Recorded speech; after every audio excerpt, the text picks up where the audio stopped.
Hello नमस्कार दोस्तों। आज हम बात करने जा रहे हैं बिहार के टॉप 5 युवा लीडर जो बिहार के आगे आने वाले भविष्य को संवार सकते हैं। भविष्य में मुख्यमंत्री बस बन सकते हैं या मुख्यमंत्री बनने के कायदा रखते हैं। आगे बिहार में इन्हीं 4-5 नेताओं के बीच बिहार चलने वाली है, बिहार की राजनीतिक चलने वाली है। क्योंकि अब जितने पुराने लीडर थे, लालू यादव के एज ग्रुप के थे या उनसे कुछ पीछे वाले बैच के, वो सभी की राजनीतिक अब धीरे-धीरे उम्र के चलते खत्म होती जा रही है। क्योंकि लालू यादव खुद उन पर केस मुकदमे के चलते और उनकी बढ़ती उम्र के चलते राजनीतिक से हुए साइडलाइन हैं। अब वो परोक्ष राजनीतिक में मतलब आ नहीं सकते हैं।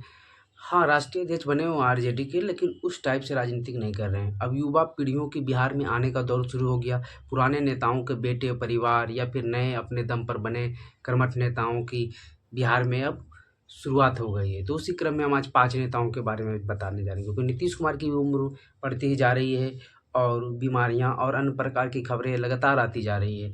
और जिस प्रकार से उनके मुख्यमंत्री रह चुके हैं एंटी इनकम्बेंसी, तो अब वो भी अब ज़्यादा दिन मुख्यमंत्री बिहार में रहने वाले नहीं हैं। हो सकता है एक कार्यकाल और रह जाएँ, हो सकता है, वो भी बहुत ज़्यादा बोल दिए।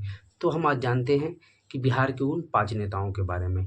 तो सब 5वां नंबर पर हम रखते हैं, जी हाँ, प्रशांत किशोर के। प्रशांत किशोर युवा तो नहीं हैं, परंतु नए हैं, पहले पीढ़ी के नेता हैं, उनके खानदान से पहले वो नेता हैं जो राजनीतिक रूप में आए हैं। और वो पहले राजनीतिक कार्यक्रमों को सजाते-बजाते थे, हर एक पार्टियाँ के लिए अपने-अपने प्रचार-प्रसार के ढंग बताते थे और चुनाव लड़वाते थे, चुनाव में जीत दिलवाते थे। उसके बाद उन्होंने जेडीयू भी जॉइन किया, फिर उनकी आरसीपी से बनी नहीं तो फिर अपनी पार्टी, अपना संगठन बनाया जनसुराज, और गाँव-गाँव पैदल यात्रा करके अब एक नई पार्टी बनाने जा रहे हैं। और जिस प्रकार से उनका क्रेज़ दिख रहा है युवाओं में, जिस प्रकार की वो राजनीतिक बातें कर रहे हैं, तो उनका भी भविष्य गोल्डन माना जा रहा है। हालाँकि चुनाव में पता चलेगा, क्योंकि इससे पहले भी पुष्पम प्रिया चौधरी नाम की 2020 के चुनाव में चुनाव लड़ी, उसके बाद अभी ना पता है।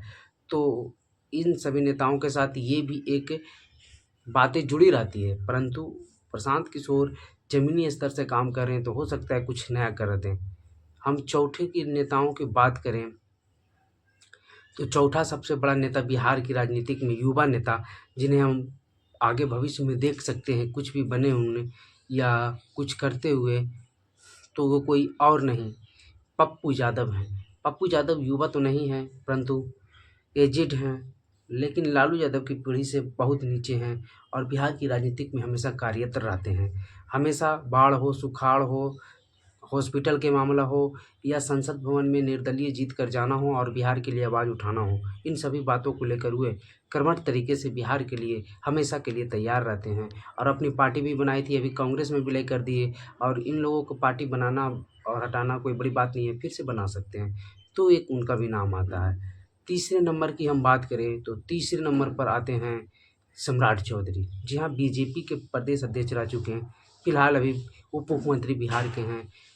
जाति से कुशवाहा हैं, युवा हैं, बोलने में तंदुरुस्त हैं, एज भी उनका साथ है, अभी एकदम लगते हैं। और प्लस उनकी जो राजनीतिक अनुभव भी काफ़ी दिनों से हैं। हमें लगता है युवाओं में बिहार के सबसे अनुभवी हुए हैं, क्योंकि वो 2004 से ही बिहार की राजनीतिक में मंत्री और उप मुख्यमंत्री बने। शकुनी चौधरी के बेटे हैं।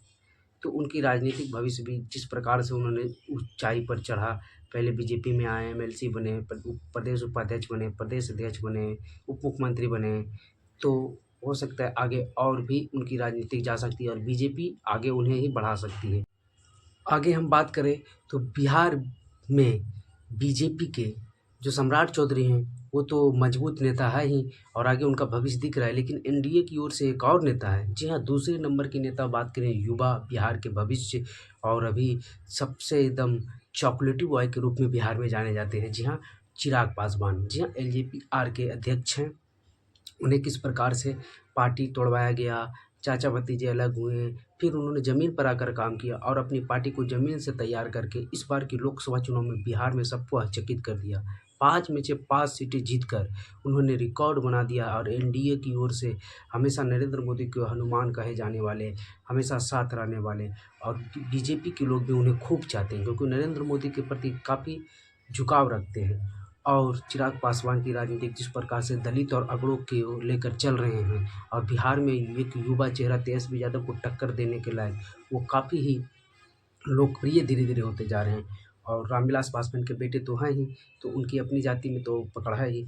तो चिराग पासवान हो सकते हैं कि आगे आने वाले भविष्य में सीएम हो। सम्राट चौधरी भी हो सकते हैं, चिराग पासवान भी हो सकते हैं, पप्पू यादव भी हो सकते हैं, प्रशांत किशोर भी हो सकते हैं। अब हम बात करते हैं सबसे मोस्ट पॉपुलर लीडर जो युवा हैं बिहार के, वो हैं तेजस्वी यादव। जी हाँ, हम लोग निश्चिंत होकर बिना कोई संदेह के बता सकते हैं, क्योंकि उन्होंने अपनी पार्टी आरजेडी की सारा कमान अपने साथ ले ली और कमान लेने के साथ आरजेडी को पीछे नहीं बल्कि आगे की ओर धकेला। जिस पार्टी ने 2015 में 75 सीटें जीती, सॉरी 74-75, और उसके बाद 2020 के चुनाव में बिना लालू यादव की मौजूदगी में अपने दम पर वो यूपीए यानी महागठबंधन को 118-19 सीटों पर ले जाना, बस मुख्यमंत्री की कुर्सी से बस छोटी सी चूक रह जाना।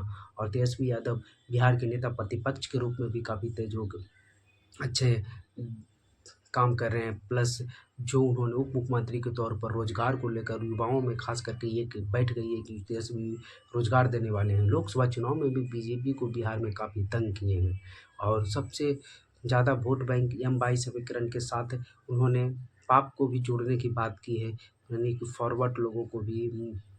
तो तेजस्वी यादव जिस प्रकार से आगे बढ़ रहे हैं, तो देखने वाली बात होगी कि वो भी हो सकता है जल्द ही नज़दीकी समय में बिहार के सीएम बन जाएं, या सीएम बने नहीं लेकिन अभी तो बड़े सबसे बड़े दल के नेता है ही।